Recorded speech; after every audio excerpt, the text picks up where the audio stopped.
Thunder Grunt.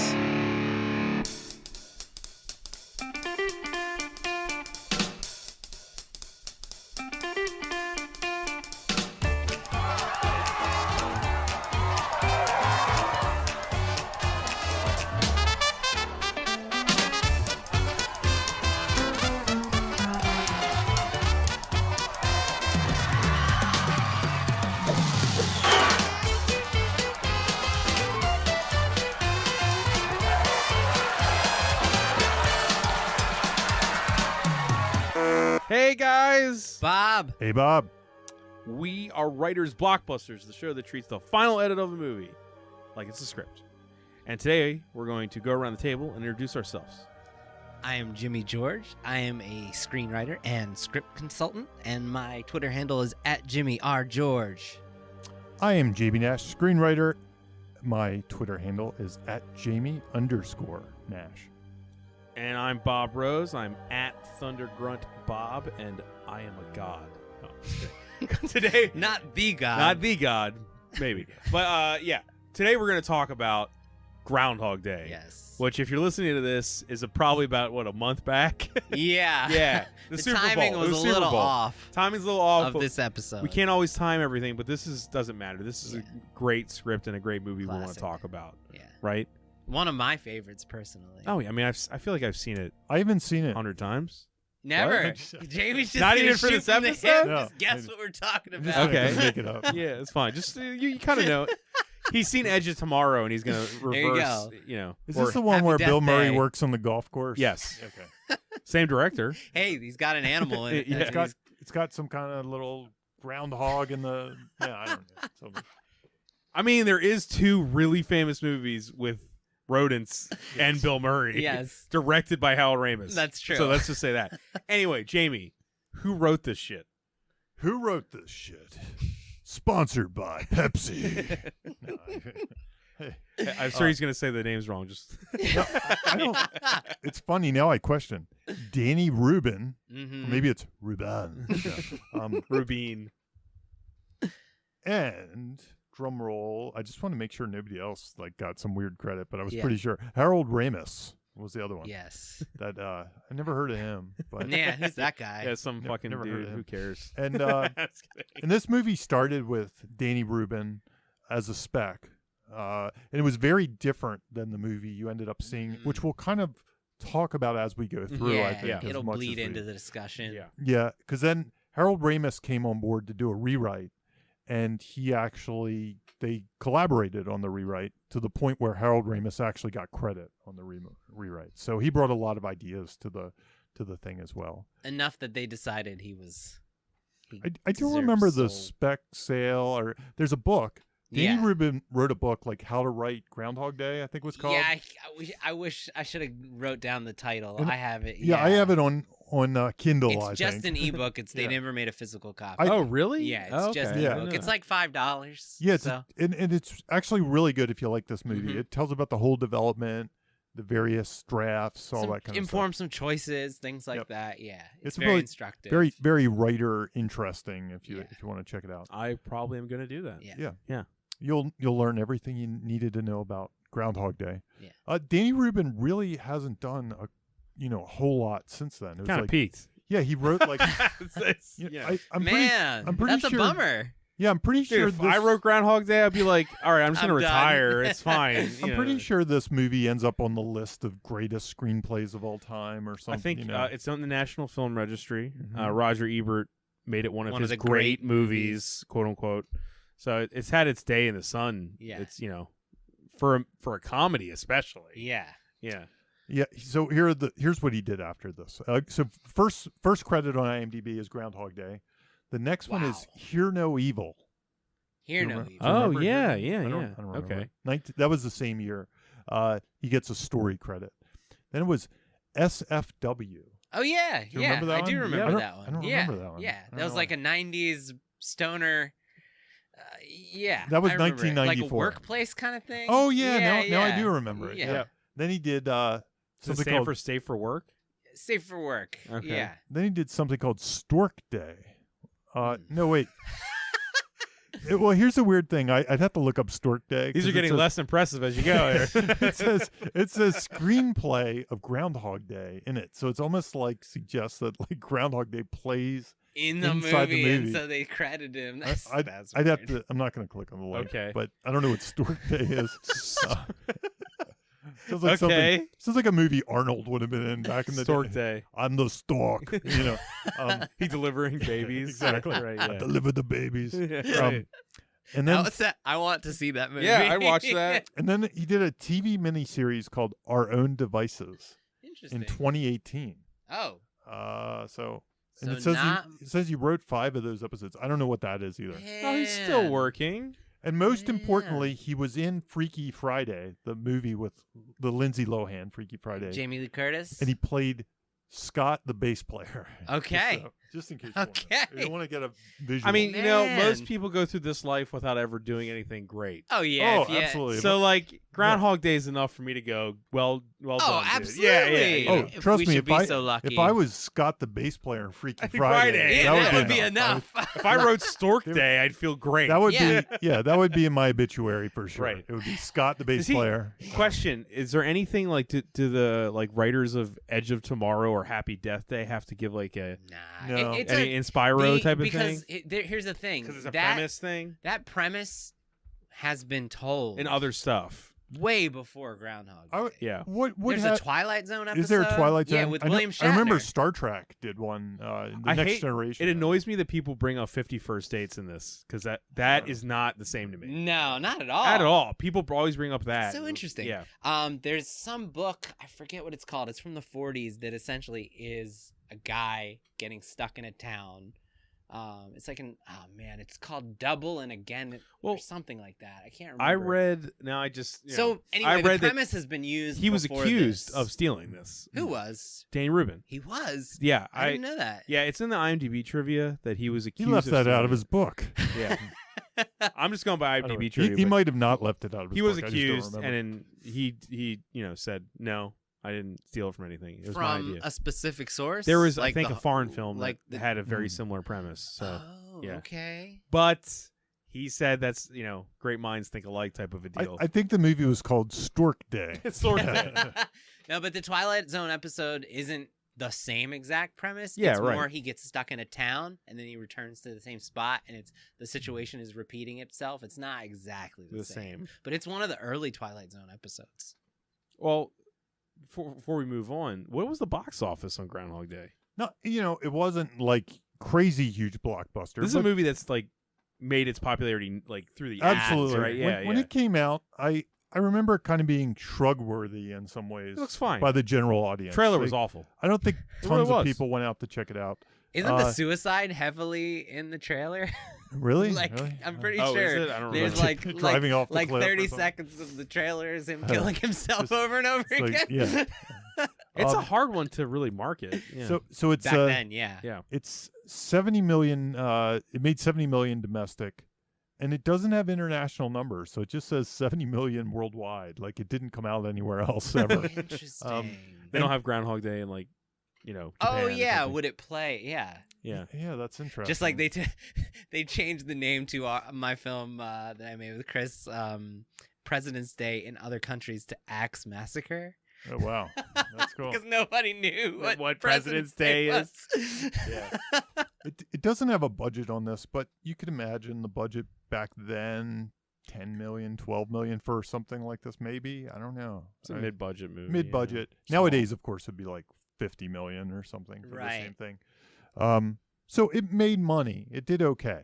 It just wasn't like the groundbreaking, It didn't Didn't kill land it. with a punch right at right. first. Yeah. Right. It took a minute. I don't think I knew that. It's Yeah, I didn't. legacy. I didn't know that really. Yeah. Its legacy is much bigger than its box office. Yeah. Mm. Yeah, I mean, that makes How about sense. that? Yeah. Because it's an unassuming movie. It's not a Yeah, it's not a movie that it doesn't look like something that's out of the ordinary for its time. It looks like a light comedy from the 90s that Mhm. Yeah. I love a lot of those movies, but that people don't like look They back didn't- on fucking Oh my God! It was bursting through the, yeah, blowing off the doors of the cinemas. like Down and Out in Beverly Hills, man. That's you know what I mean? Like they're not like Captain Ron. Oh my God! You gotta remember what I Captain mean? Ron. Right? They're not. It's not. It seems like it fits in that category, but it's low not. stakes. Strangely, when you bring Yeah. out Down and Out in Beverly Hills, like I remember that being kind of a movie everybody wanted to go see. Groundhog Day, not too much. Right. You know, I remember. I mean, I love Down and Out in Beverly Hills.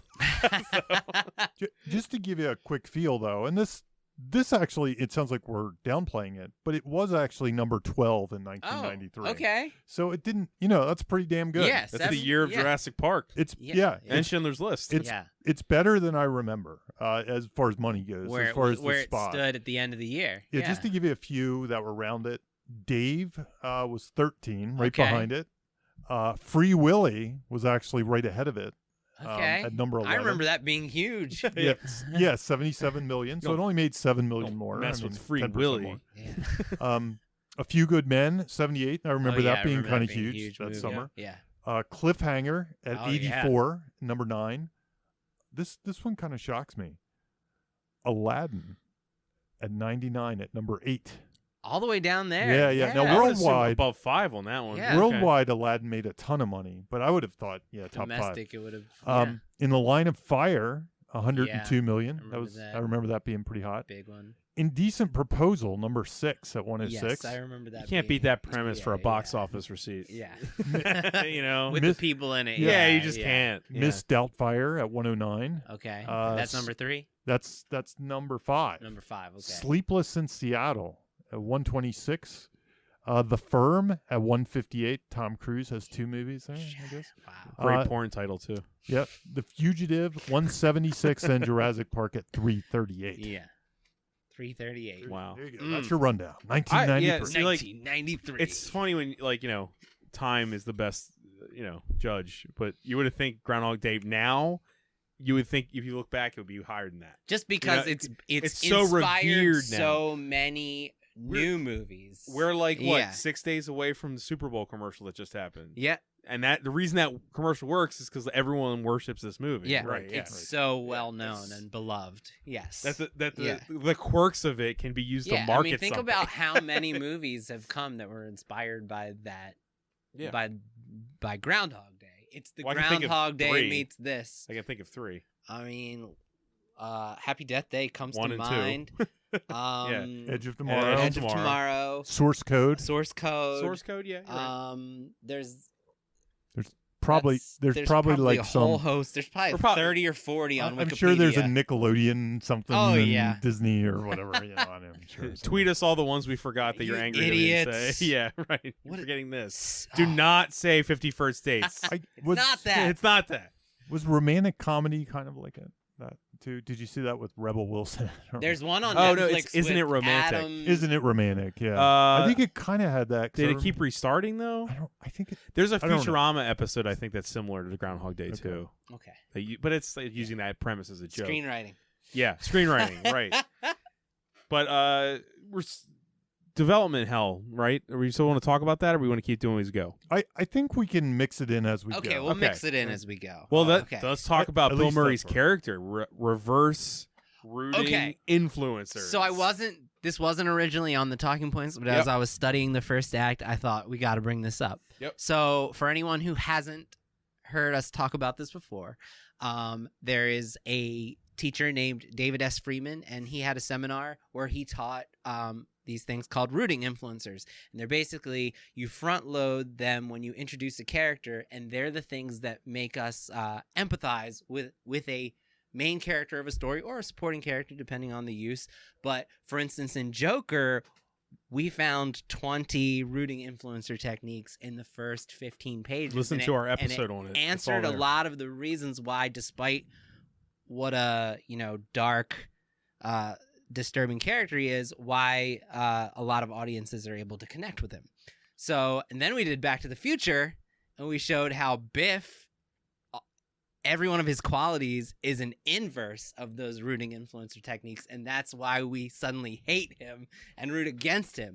Kick the cat as opposed to save the cat. Kick the cat. Kill the cat. There's like a that. kick the Kill cat in this, basically. Yeah. That's Jamie, on the, right? that's Kick one the list. cat. Kill the cat. I guess it would be kill the cat. Kill the cat. Yeah, kill we the cat. kill the cat. Don't Yeah. kill the cat. This one is weird. I was looking for the positives, and then when I tracked them, they're all like extremely negative. They're like Biff. And I think looking at this before I'm gonna list 10.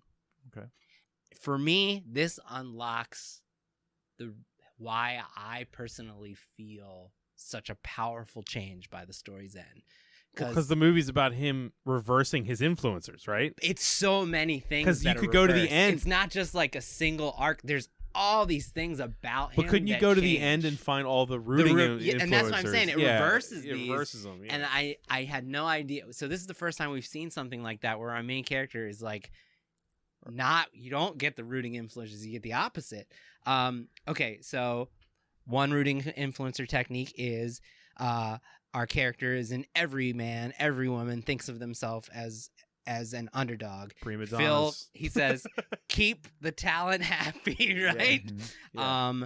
Your character, another rooting influencer technique is your character is warm and authentic. He's sarcastic, condescending, and like pretends to be enthusiastic about talking He's to people. Bill Murray. He's Bill Murray. Yeah. Thoughtful to others. He only thinks of himself. Right. Excluded outsider. Rita and Larry invite him multiple times to join them, and he's like, hell no. I want to be by myself. So he's like voluntarily becoming an outsider. Helps those less fortunate. I mean, the big moment we see him over and over walk past the homeless man, checking his pockets, acting like he's going to give him something. Yeah. Takes responsibility for their mistakes. He refuses to admit that he got the blizzard forecast wrong. Even when he's standing in the blizzard, he's like, it's going to pass us by. Loves animals. He calls the groundhog a rat. Like in the very first opening scenes. Others speak kindly about him. Larry says prima donna, and then Larry's like, did he just call himself the talent? Right. Chasing your character is chasing a higher goal or purpose. He literally just wants to be a weatherman at another station that gets higher ratings. He wants to be more famous. Yeah. It's vapid. Yeah. And yeah, so those are 10. And then by the end of the story, all of those, we get the reverse of that. That's like the rooting influencer technique. So to me, that just like really showed me. What's really interesting about Groundhog Day, unlike like say Liar Liar. So Liar Liar sets up a character that's all equally selfish and has problems. However, they give you the one save the cat thing where he likes his son or he has a son that cares for him or something. There's hope there. There's some Absolutely. hope. Yeah. In this character, there really is no hope. There's zero hope. It's all bad, but it works. And I think it works partially because of casting. I think so too.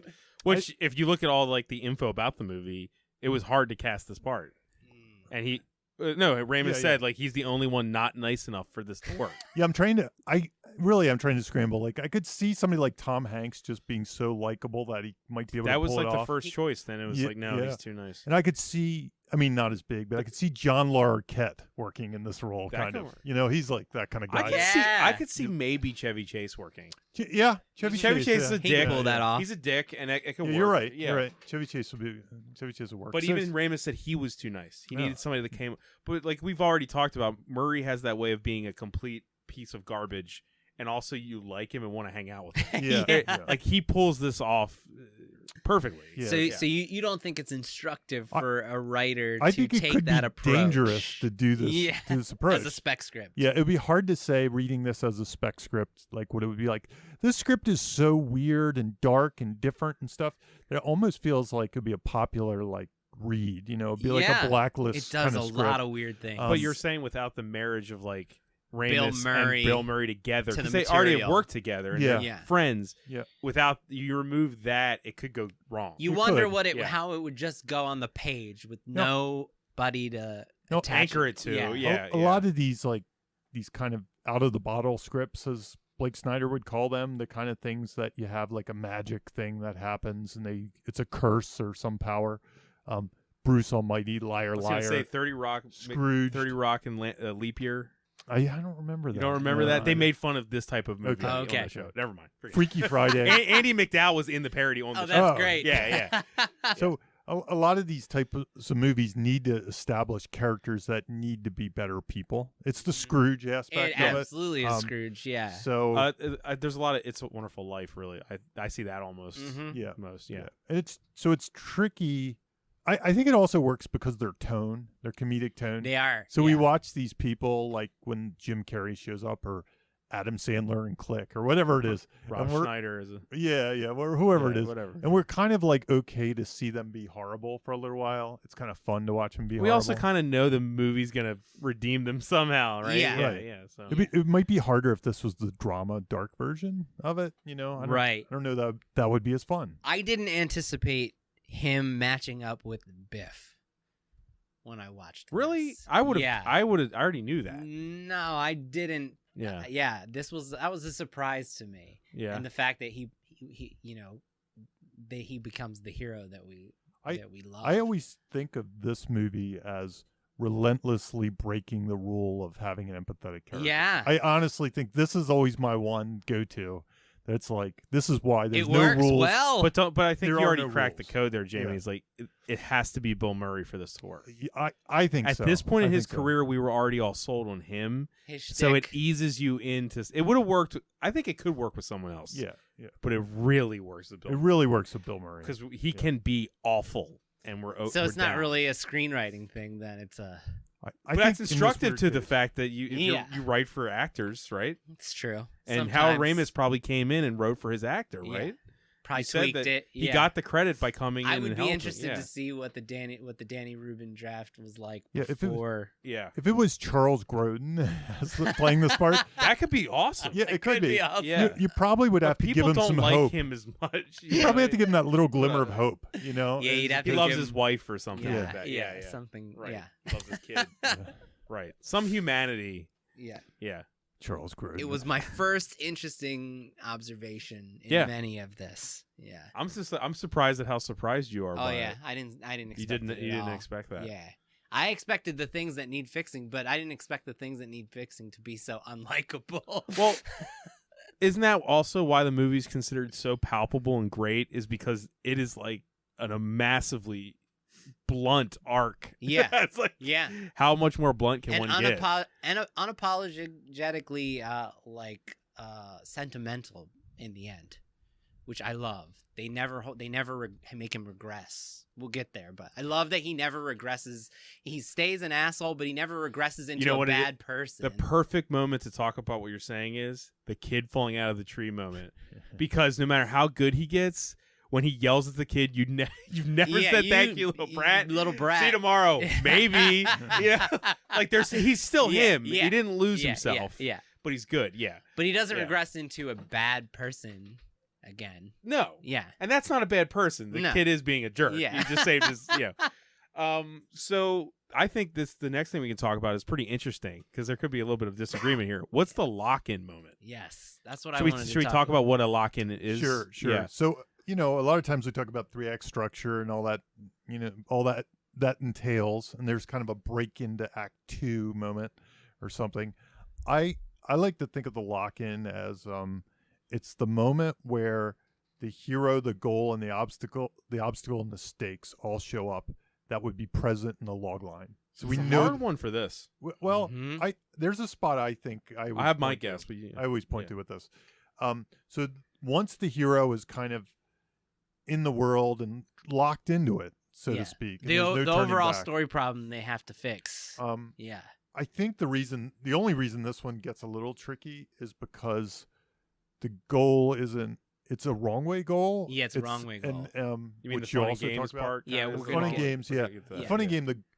The reason I think this movie is so well loved by screenwriters is because it's one of the best movies. I know I'm mixing a bunch of. Oh, it's things okay. here. Talk Go for points. it. We'll To- hit them up. We'll hit to them all me- up. All the To talking me, points. this movie lays the arc naked. It makes it part of the plot. Yes. So arc and plot are one almost in this movie, which is why I think it's so instructive to watch, because it shows you all the building blocks of an arc. This is a long lesson about why you shouldn't be selfish. Yeah. The whole movie From the beginning. Yeah. Yeah, the lesson Like starts right away. Even like him being rotten is like, don't be this guy. Yeah. Yeah. Yeah, there's no point. And Yeah. all movies should be like this, but this one is easy to see. it's overt. You can see it. It's right there on the surface, where most movies hide it underneath. Yeah, And sometimes it's hard to pick apart, and sometimes it's missing.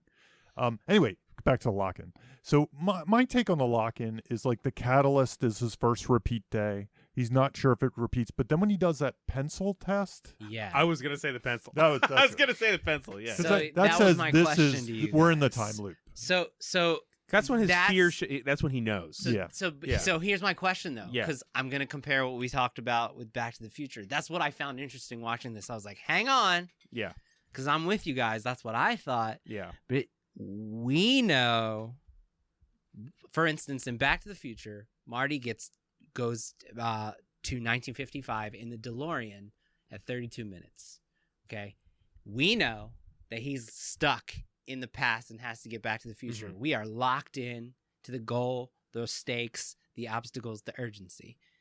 Marty doesn't figure it out for another 12 minutes. So it's like 44 minutes before Marty is locked into the goal. Are you saying Bill But- Murray doesn't figure But out? what I'm saying is we know He's going the opposite. we direction. know at Oh, 18 yeah. minutes at 18 minutes, where is it? We learned that he's stuck in this loop, and that's the problem these guys fix. But he has a whole sequence just like Marty before he figures it out, and that's like 26 minutes. So my thought is maybe the first act is only 18 minutes long, and that Where would that end then?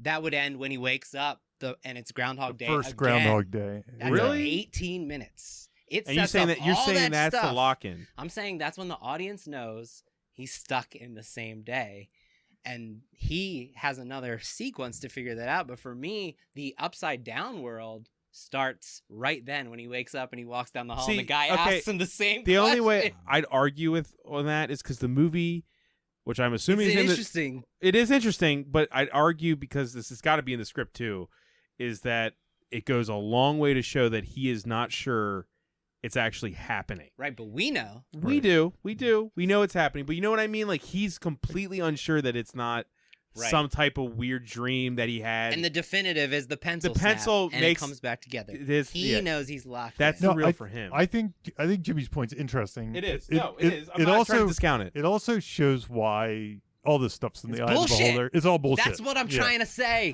So don't listen to anything we say ever. is what No, you're saying. that's what, so Just so kidding. like they set up every single thing they need to set up about the world in 18 minutes. And like it's really fascinating. It's one of my favorite movies, and it's got a short first act one, whereas compared to we've been showing that you can have a really long first act and it works in your favor. It doesn't matter that it's not 25%. Here, I think the first act is 18 minutes long, and it does everything it needs to. And we're into act 2. We're into the opposite world, the upside down world, the same day again at 18 minutes, which I didn't expect, and I was like really surprised to see. And like you said, Jamie, it's bullshit. Yeah, right? yeah. The rules are bullshit. Another rule, this is bending and Yeah. showing what does it matter. I guess it depends if you think the lock-in is based on the audience or the character. Well, right? like I said, we were saying definitively, like Marty is the first act. Ends in Back to the Future when we know he's in the past, not when he knows. And if you're going to use that argument there, why wouldn't you use it here? It's the same thing. Yeah. So. Yeah, the only reason I think this is my gut why I feel this way, and it's very minor, is while we know we're discovering it, Okay. whereas in that one we're already introduced to time travel, and Right. we definitely Also, know. Marty, yeah, it's, you know what you're I'm- saying it's not definitive. It's a discovery for us. can I add to too, his? 'Cause even though we're recognizing Yeah. it. I'd before add Bill to Murray. Jamie's by saying that Marty was introduced to the fact that that was in fact a time machine. He knows there is a time element here, Right. whereas That's Bill right. Murray literally just is thrown into He's like, this. what the hell? He has no clue what's driving this, what's happening. We'll talk about that later. Yeah. But you know what I mean? Like, Yeah. there's no precursor to this happening. Yeah. But, You but know? that's why whenever you read somebody's structure, it's different because it's really what you feel or how you think you about these feel. things Yeah. and how it's instructive to you to write and things Yeah. like that. So, because it could go either way. I could Yeah. see your point. Because all the repetitions start right after that. So we're seeing the fun and games right there. Right. Like we're seeing the promise of the premise delivery start at 18 minutes. Right. And So what's interesting, You're and right. it's this just is, interesting. you're It's absolutely right, interesting. yeah. It's like This- an interesting, weird thing This that is works. This is more inside baseball kind of stuff, and I see this all the time. Like when I go online and I look up a beat sheet, it might even be on Save the Cat's website, and I'll totally disagree with it. You know, Yeah. we'll read the same book This and is we'll totally bullshit. disagree.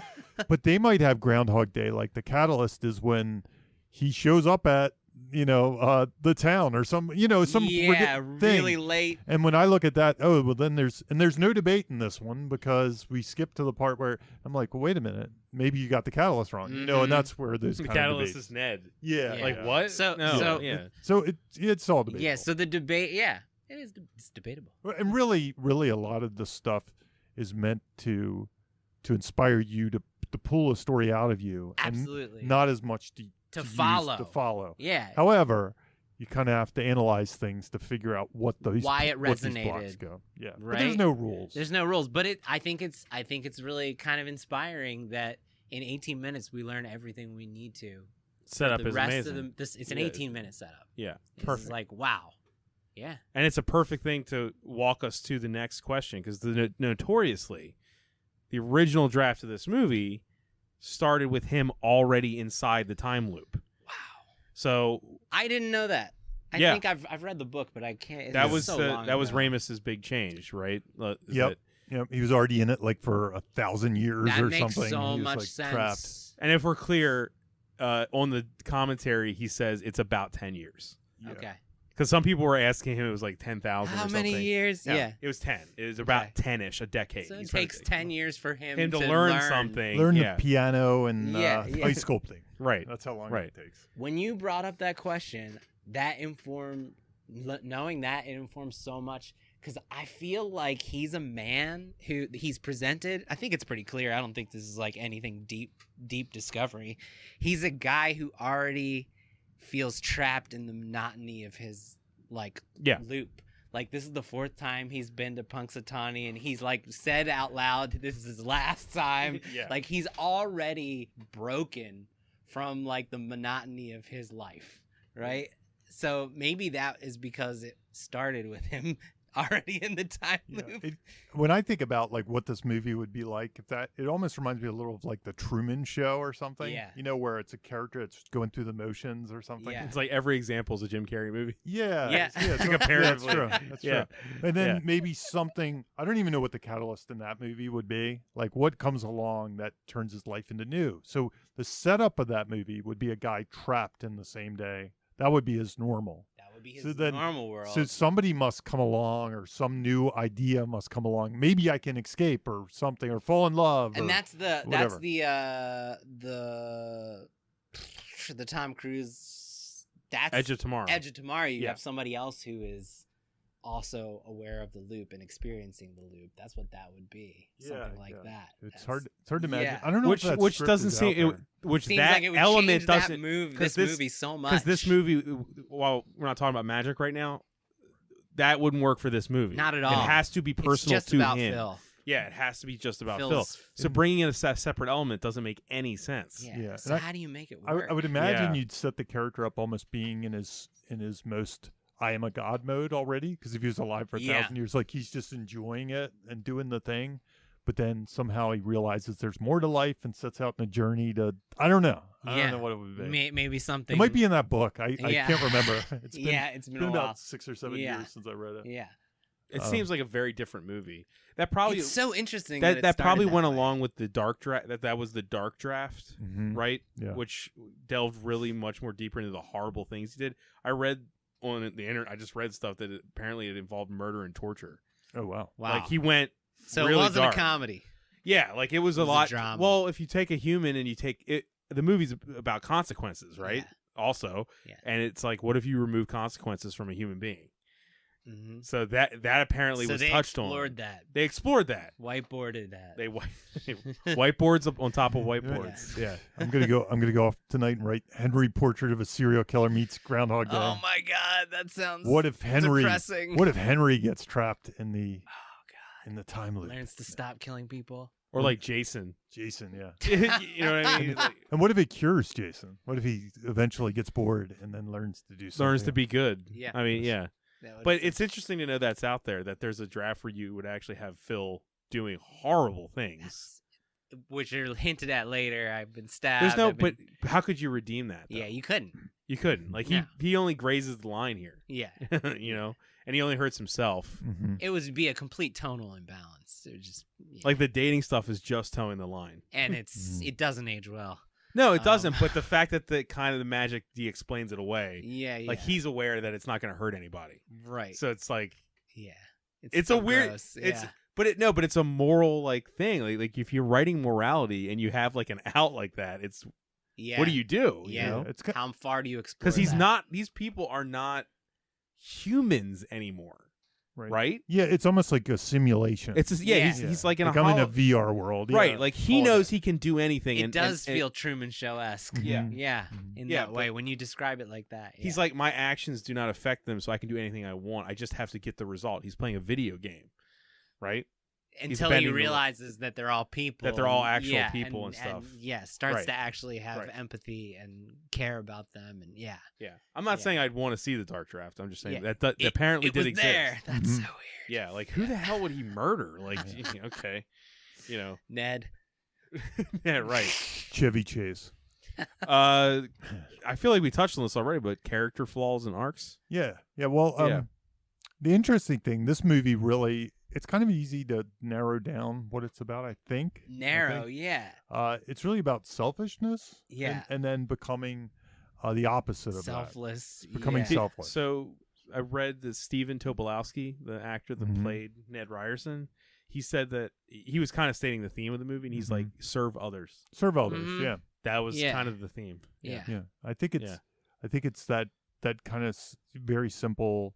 A person goes from completely the worst selfish person that everything's about them, Self-serving. yeah, And to that's yeah. to turning into the exact opposite. Like Yeah. everything's about everyone else. He Yeah. the writer answered it for us, and that's always Oh, really? when that Okay. happens. It's like, oh well, that's I- easy. Yeah. I remember reading what's now I wish Danny I, Rubin. No, I'm not reading it was the video series. What's that video series that's really interesting that we Oh, lessons from the screenplay. They yeah, had a- they have a great episode on this. It's about premise delivery. That's why I didn't put it on the talking points. Oh, 'cause okay. it's like 20 minutes of premise delivery. So go watch that. Is that on Yeah, YouTube or Lessons something? from the screenplay. Well, yeah, I it's should- fantastic. I showed that to my class years ago. I used to do a script analysis class, and this was one of the ones. And I remember showing that to him.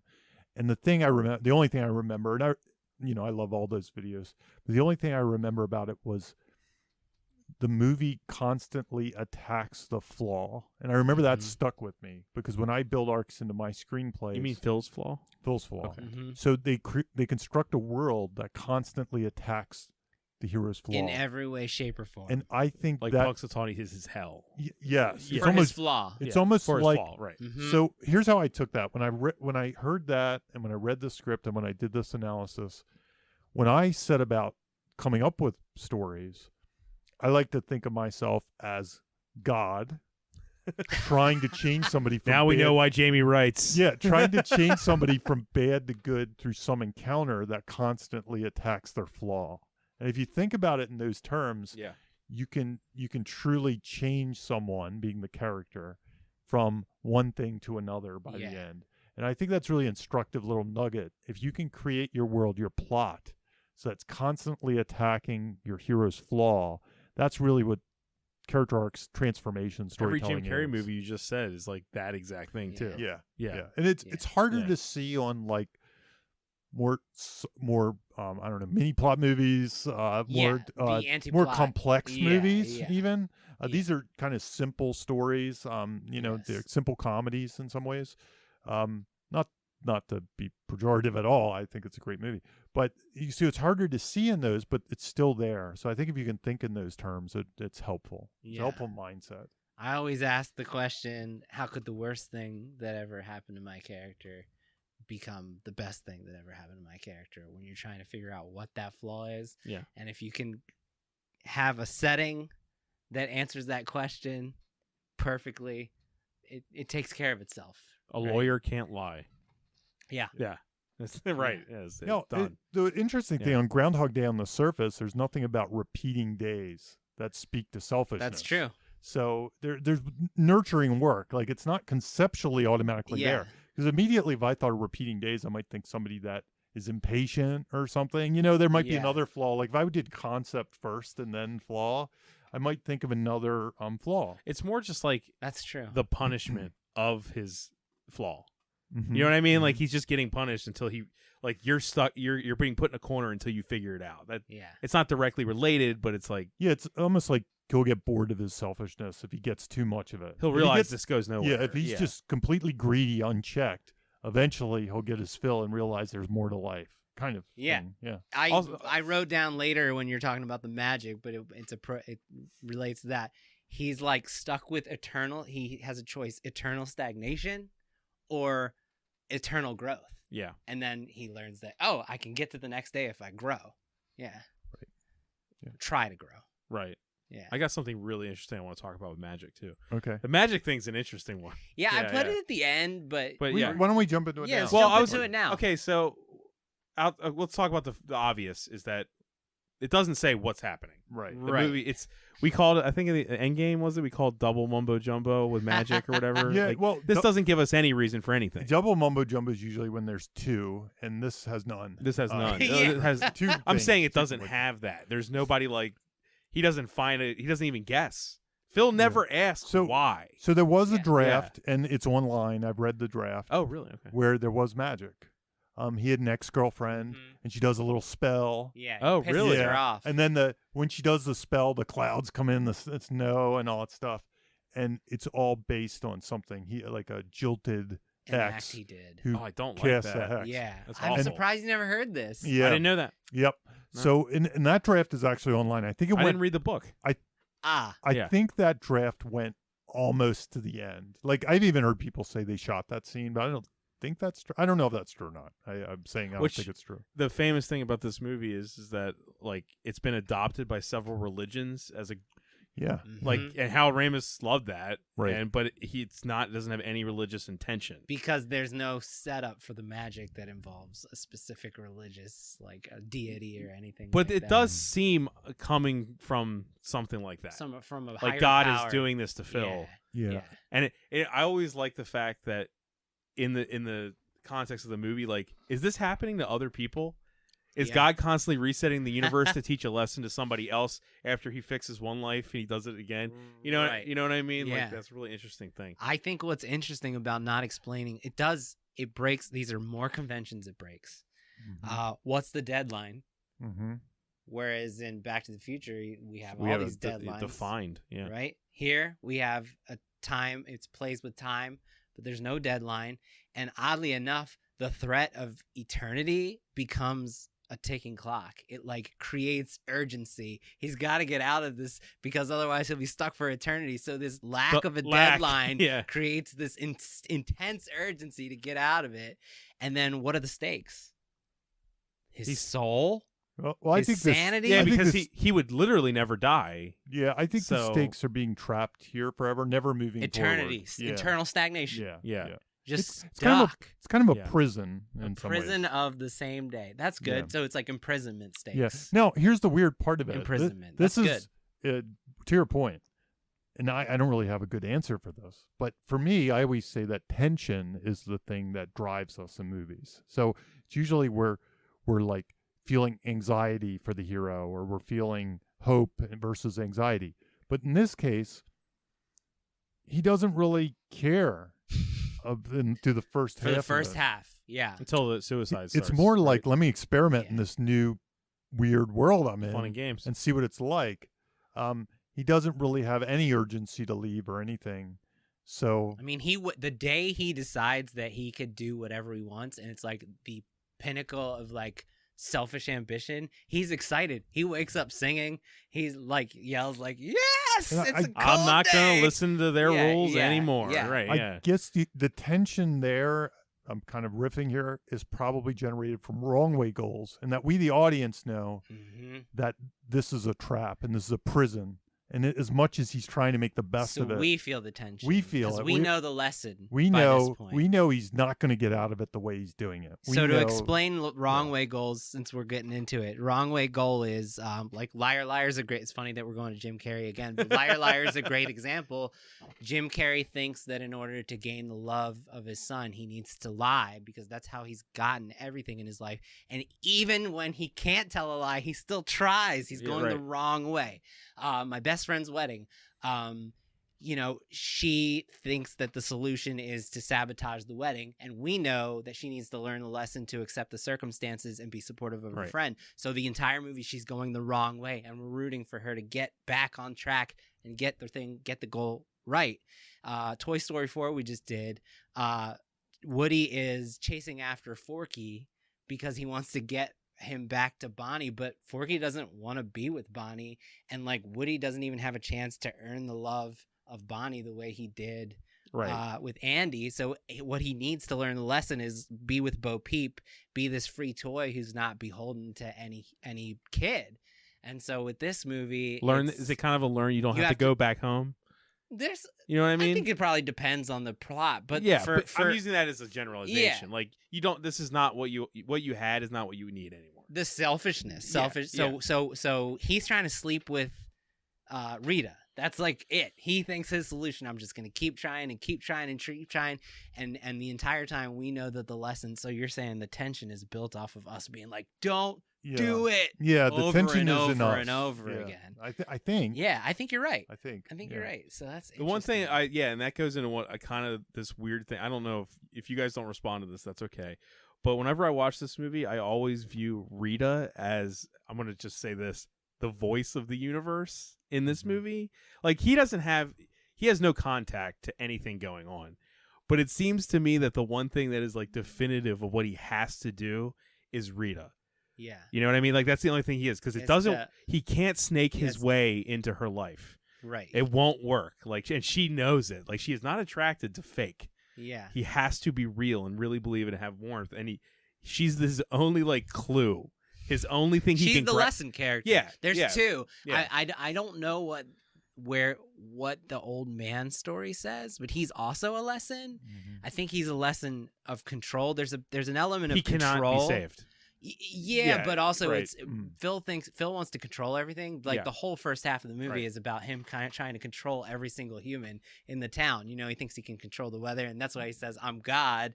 And then he learns from the old man story that he's not God. He can't control what's going to happen to people. On the IMDb trivia, apparently in that scene, it cuts before this happens, but he does look up at the sky and says something. It is not said what he says, but it was cut. I like that, leaving it up to interpretation. Sure, but it's interesting to think that they defined it. That maybe Phil might have tried to talk to God. Yeah, and been like, why can't I do this? For this old man. Because you got to imagine that once we get to the good days, at this point, what does he do? Does he let that man I always wondered if he goes back and he gives him money and stuff, right? So that his last day would be good, right? Or does he just like, I can't? I think he probably still gives him the money, but cheers him up. He doesn't take him to like the hospital and stuff. No, yeah. It's interesting. It is interesting. But the complete lack of like Phil questioning things is something I always found interesting. He doesn't say like, who's doing why this? Are you doing what do you this? Want from me? But we're asking why, and the theme teaches us, and the arc teaches us the why. It's very But it's instructive, like, as a character, too, right? Like, Phil's not the kind of guy to go, what do you want from me? No. He just accepts the situation and then tries to murder himself. Over and over. Over and over, right.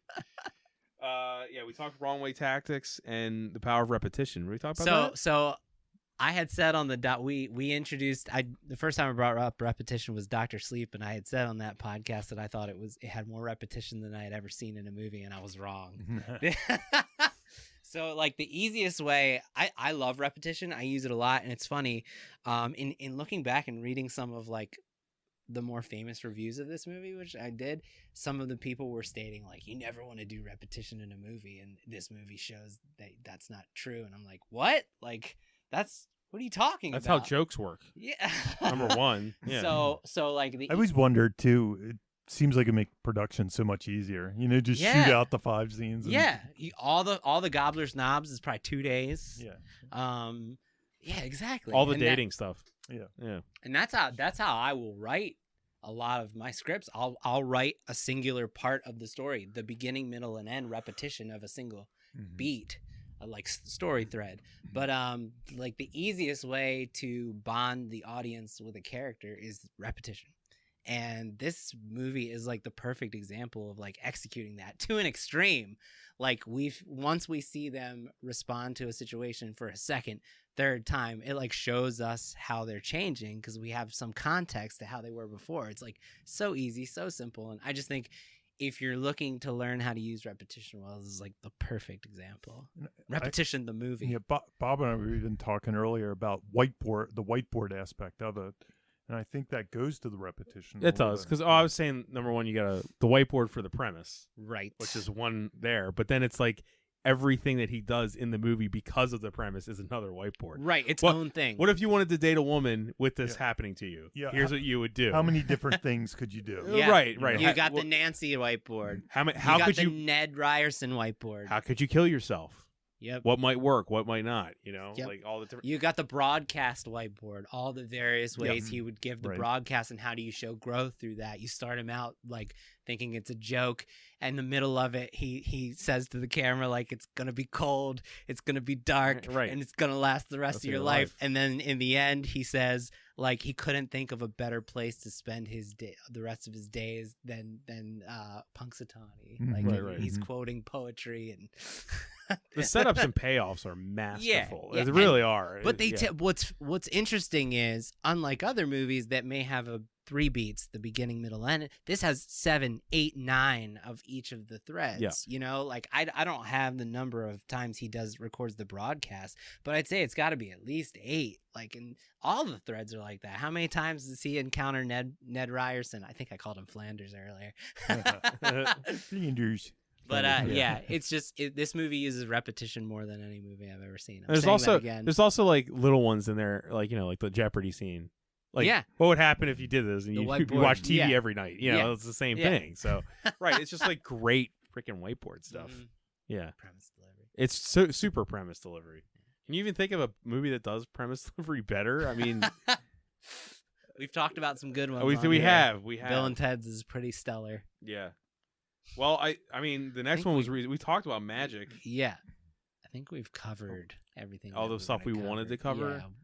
I mean, the only other thing I didn't write on here was how well this story uses supporting characters. Mm-hmm. Like, it reminded me of Good Boys in that way. Like, the off-screen movie for each character that comes on screen, they all have like agendas and these lives. Like Ned Ryerson is fucking driven to get that insurance, and like when he finally gets the insurance, he says, "This is the best day of my life." Right. The couple that gets married and they go to WrestleMania, and then like there's that moment. Michael Shannon's first movie. Michael Shannon. There's that moment where the bride kisses Bill Murray, so then Michael Shannon kisses Rita, and like they have this moment of jealousy, and there's this whole story that's gonna happen after that. Everybody. Chris Elliott has this whole side thing going on. It takes the characters and it ups the ante and gives them their own worlds that they're trying to like. It's just a great example. It's one interesting thing that came to mind with this movie is, I guess it's an out of the bottle story, Blake Snyder, but it also feels sometimes like a monster in that, not monster in the house, but it's such a trap. Time is trying to escape. Yeah, like time's a the monster. Absolutely, it's a monster movie. It's a monster movie. Well, the reason it's like. The reason I think a monster in the house for this, and again, it's almost the quintessential out of the bottle story, but think of it this way: it has a sin, the selfishness in general. There's a reason this happens. Has a monster, it's kind of time in the loop. The monster is the only thing that might be a little iffy in it, but it also even has things like the house is actually the time loop. But it also has things like a half man. Like the old guy is almost like a half man in some weird sort of way. I mean, the old man is the glimpse of the future. He's the one who knows how to escape. That's the actually dying. Right. That's the Christmas Carol there. He's looking in the mirror of his future. Yeah. You're gonna die cold and alone and unremembered, just like she said in the poem. It's kind of my thing where I feel like every movie's a horror movie in some ways. It every goes movie to your in some point ways there. is a horror movie. Yeah. I think that goes to like Spielberg movies. Yeah, he's a horror director first, and that's why all of his movies were great, because he was making even like family films as horror movies. Yeah.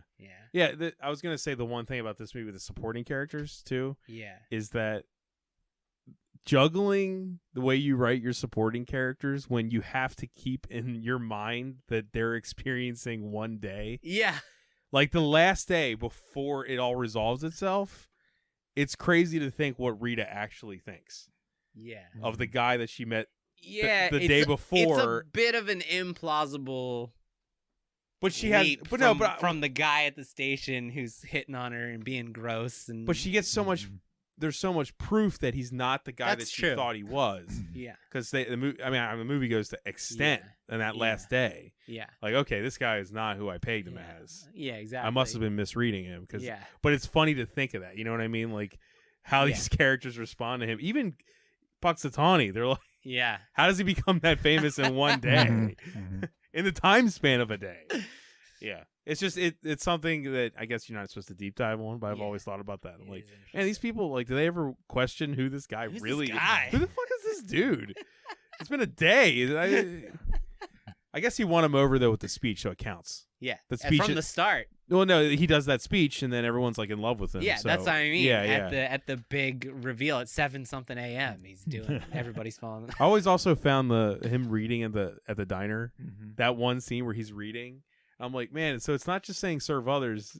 You're supposed to improve yourself. So that's what. Okay, Self-improvement. I forgot to comment and ask you guys about this. Yeah.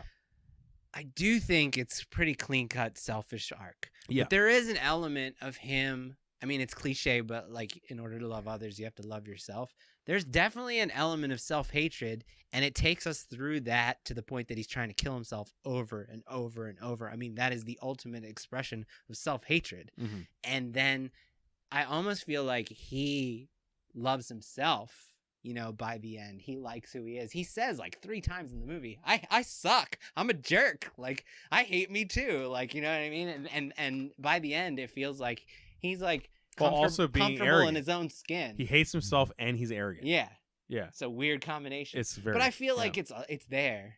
Yeah. It's- Well, I think that's what makes the movie so great. Is it might be about selfish or something, like being selfish to unselfish. And a lot of movies might just hit one moment of grace or something like that. But this movie shows a true journey through the whole thing, because the whole movie's about that. You know, from because the beginning to the end. that's the thing. It's a nuanced lesson learned. You know, it's not just like one beat and then they change. And that's the real instructive thing about this. The more you can do that with your own scripts, the better. You know, the better. Right. The more it's going to land. It's earning your arc, Yeah. as opposed to just writing your We arc. watch all the growing pains. I mean, every moment is a growing pain. That's why the original draft seems insane. Why? How could that work? Yeah, and there's You know a what I lot mean? of That other does weird seem stuff in the insane. original draft. There's voiceover, and there's voiceover Oh, in that's the right, end talking voiceover. about the Mhm. power of love, and Phil voiceover. I think somebody should reboot it and make that movie. Just As an it's called experiment. Groundhog Day Also, first draft. Gus Once Van again, Sant. the power of rewriting. These Yeah, things yeah. don't start as masterpieces. They take years of recrafting and reshaping and tweaking to reach this point where we're like, that's a classic. Yeah, Back to the Future would have been ending. Oh my at, God, the first a refrigerator thing we talked in about. a nuclear power plant or whatever. Yeah. Yeah, with a monkey. Yeah. Yeah, it's a completely different movie. Yeah. Yeah. Well, what did we learn from Groundhog Day this time? Let's revisit. I learned that you can have, even though we didn't make it definitive, because it's not definitive, that you can have an 18-minute first act and set up everything you need to, and you can come away with one of the best movies. Yeah, no lesson I've taken from this one, you know, for years is the attack the flaw, the plot. You construct a plot to attack the flaw as a writer. Mhm. That was going to be mine. I mean, yeah, no, I think I'm just going to go with that because I don't think I've ever heard that put into words like that, you know, and that's one of the most instructive things I've ever heard.